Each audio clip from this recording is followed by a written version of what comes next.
All right, so we're about to dive into this incredible story. But here's the twist. Our narrator isn't a person. Nope. It's the house at 2119 30th Street in San Diego. A house that, remembers everything that happened inside its walls. And it has a special story to tell about the quiet, artistic revolution of a woman named Betty. So let's go back. The year is 1951. Just picture it. Morning light streaming into a sunroom. And there's Betty, setting up her watercolor paints for the very first time. These supplies, they were bought in secret, from the five and dime, and stashed away in a closet. That whisper, it's not just a thought. It's the beginning of something huge. A secret promise she's making to herself, while the rest of the family is out. Okay, so this was way more than just picking up a new hobby. For Betty, it was a profound act. It was her own quiet rebellion against the roles that defined her whole world. Mom, wife. This was her first real step toward rediscovering a part of herself that she'd kept locked away for years. And look at this stuff. It all seems so ordinary, right? Watercolor paints from a cheap store, paper hidden in a closet. But in Betty's hands, in that specific sunroom with a view of the city, that ordinary space completely transformed. It became her sanctuary. It was the one place where all the noise and demands of daily life could just fall away.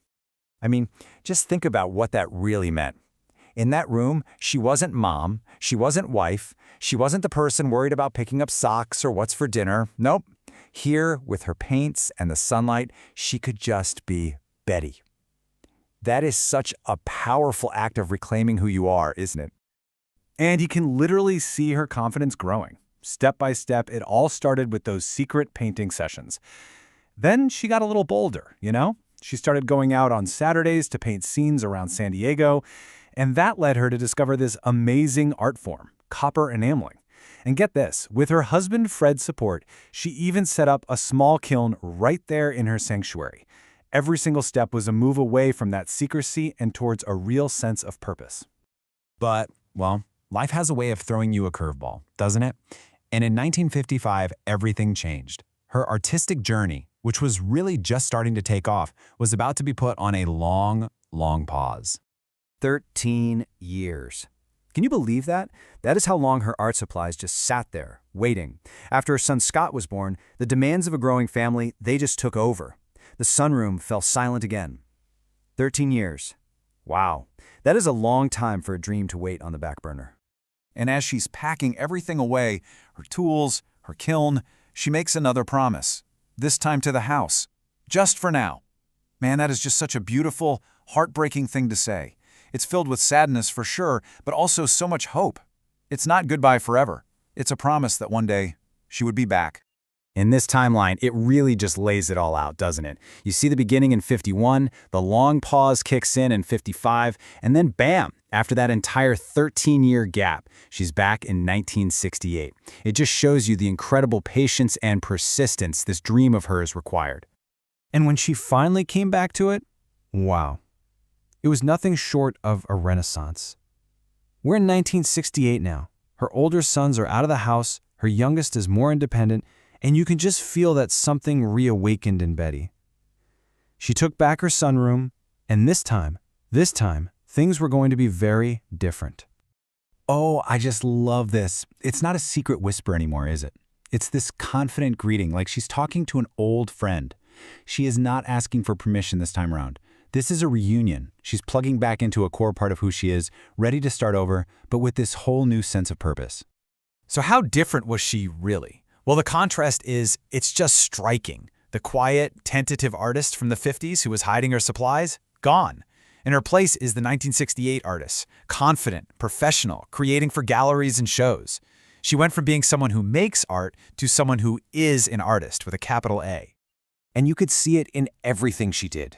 This was not a hobby anymore. She's cataloging her work with photos. She's reading books on technique, researching places to exhibit her art, always sketching ideas. And maybe the biggest tell of all?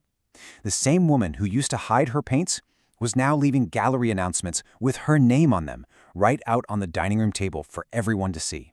Talk about a transformation. So you have to wonder, after all that, what was her greatest masterpiece? You'd probably think it was some beautiful enamel piece or a watercolor painting, right? But the real story here, the true masterpiece, it was something else entirely. Because Betty's true masterpiece? It wasn't something you could hang on a wall. It was her own transformation. It was the quiet revolution of a woman who learned a really powerful lesson. That dreams deferred, well, they aren't always dreams denied. What she learned on this journey was huge. She learned that being an artist wasn't just about making things for herself in a quiet room. It was about persistence. It was about believing that her vision, her voice had value, that it deserved to be shared with the world, even if it took 13 years to finally find that courage. And that's really the beautiful thing we can all take away from this story, isn't it?